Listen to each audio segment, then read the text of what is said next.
Okay. This is we're trying a new tune on the Silverado, and we're going 75. And this is the sharpest curve I could find nearby. You know, this is the curve going that direction. We already did the curve going this direction, and it actually handled it just fine. It handled that one just fine. Let's see how we're doing.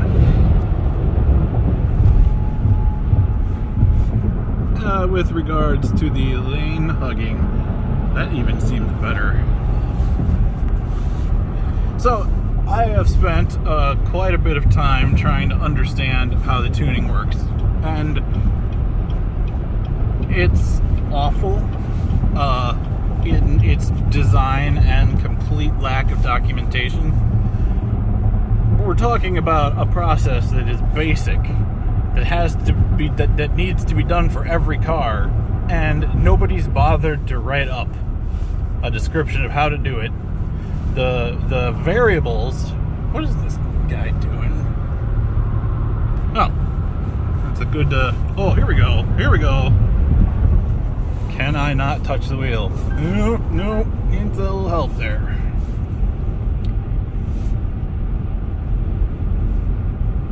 So I've completely disabled the safety limits on the Panda.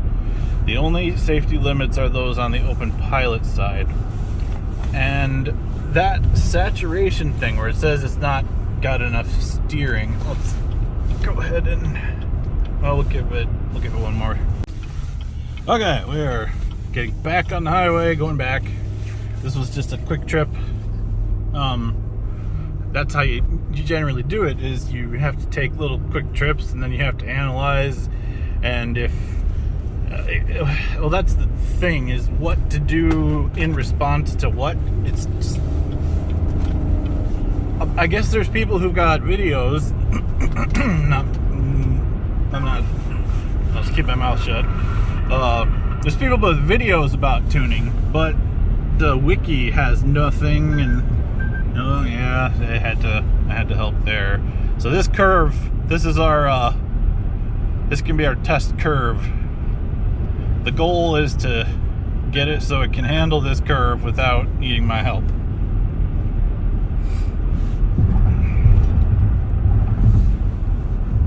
It is, I feel like it's tracking in the center better. I don't know what you think. My mom agrees. I guess she's camera shy. So what we will be doing, I'm letting it do its self-lane change. Now, in the past, it would sometimes overshoot when doing the lane changes. It did not, so there's no doubt it's better. But what I'm working on is a live tuning thing. I don't like the notion of having to go out, drive, and then try to look at the graphs, and then try to figure out, oh, maybe I should bump it this way or that way. As to the cycle, the iteration cycle is too big. I don't even want to pull over.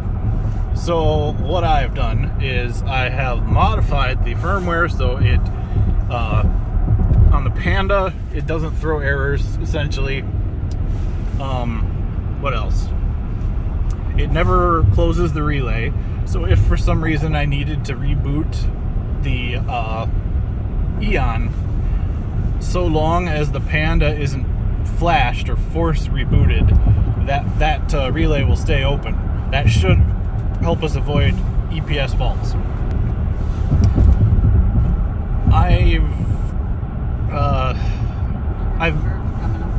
What?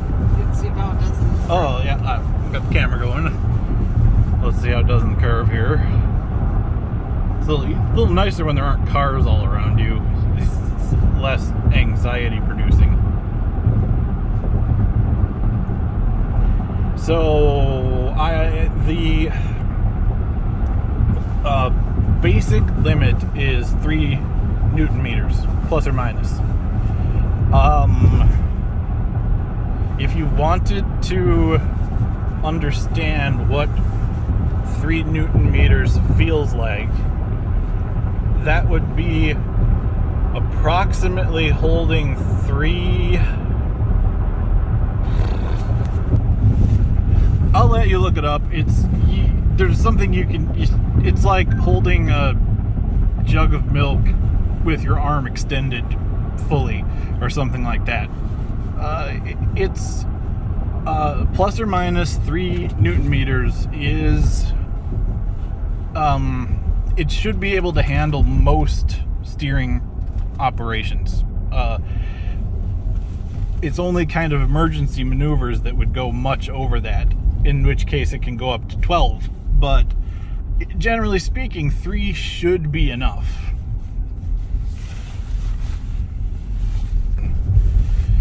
This way. Okay, we're gonna do a little testing of the side on the lower speeds. It worked pretty well before in my last video. My seals are going pretty slow. Faster.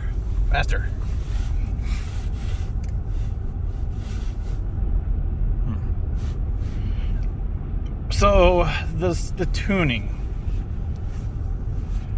I have been trying to talk to people and figure out to understand how it works. And the basic thing I would like to know is, what do the numbers represent? You have a list of numbers on the top that represent breakpoints. Now, when you're talking about like longitudinal tuning, it makes sense. The breakpoints at the top represent your speed. And so what you are essentially giving it in the tune is how hard it needs to press the gas pedal to maintain a particular speed. It's then that's not, you're not telling it how hard. You apply a gain value, and those gain values are very small generally. Here we have some nice potent low speed curves to try out. Let's see what happens.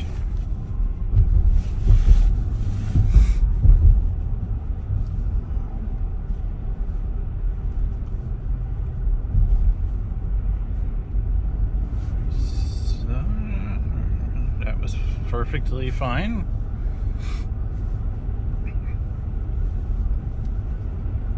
This is the reverse of how it was, 2 years ago.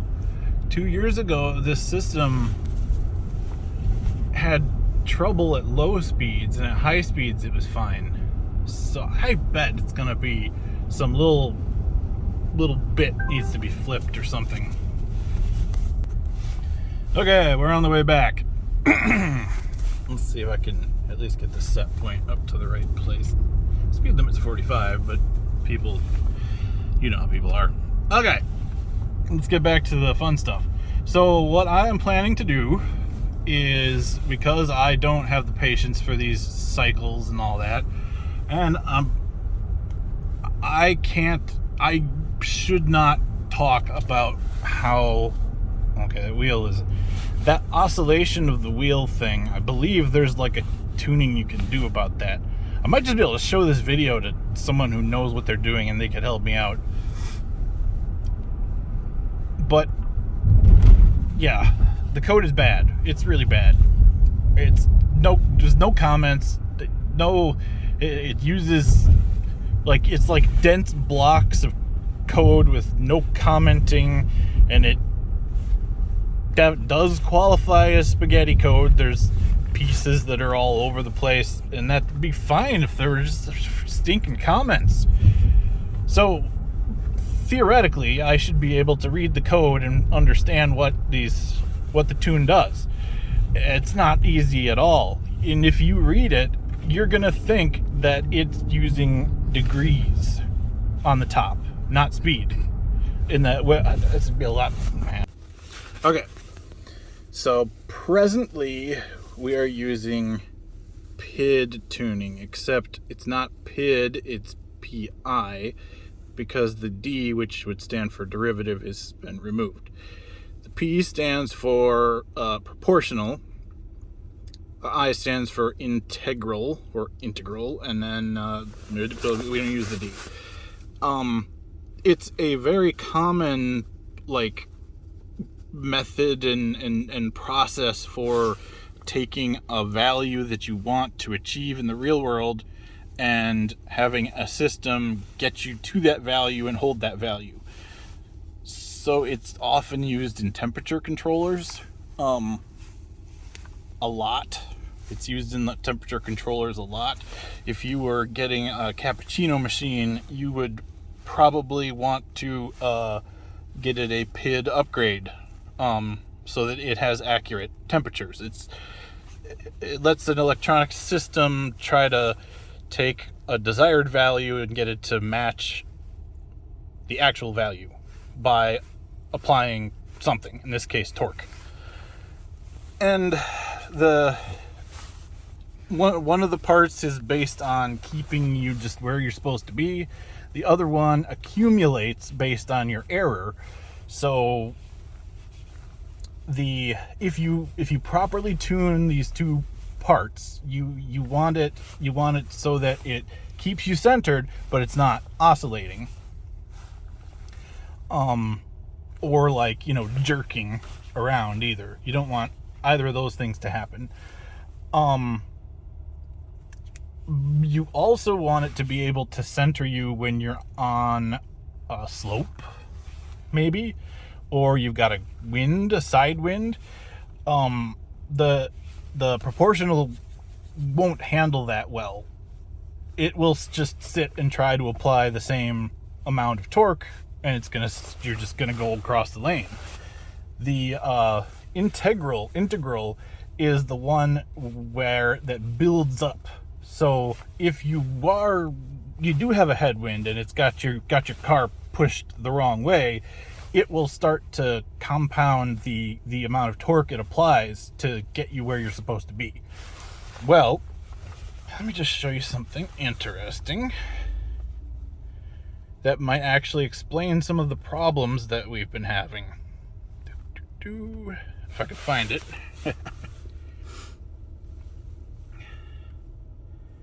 The default, here it is. This is the default tune for GM.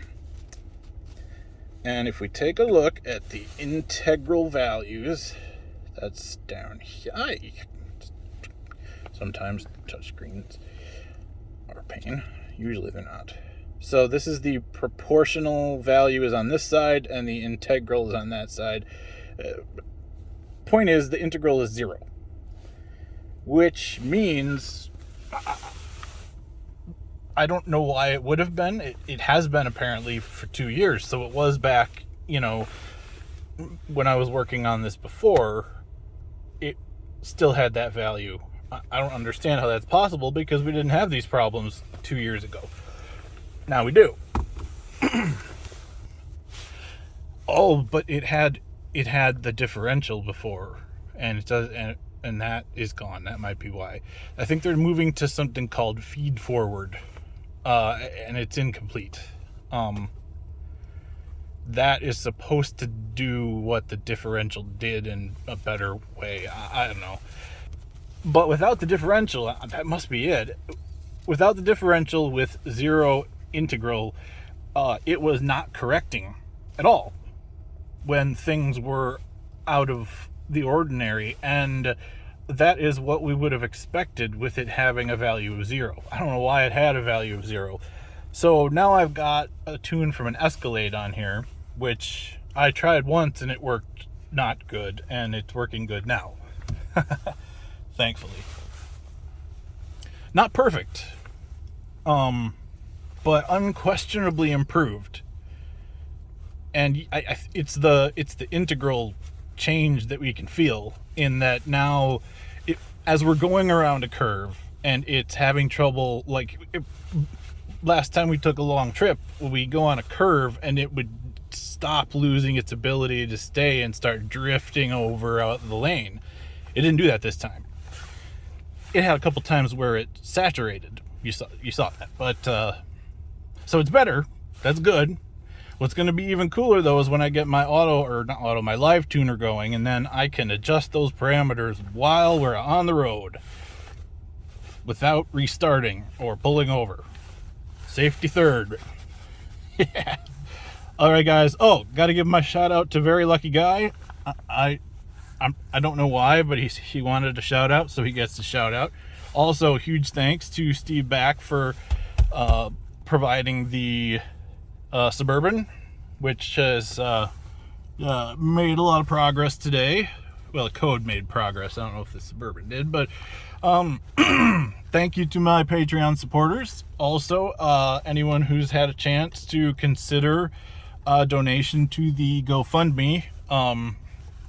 We're trying to get a laptop and a comma 3, which if I'm going to maintain a persistent fork, I actually need one. I can't build releases without a comma 3. So anyway, I think we're at the money. We're at the comma 3. I haven't paid close attention to it. Steve's sort of running the campaign. But give that a look if you haven't. You know,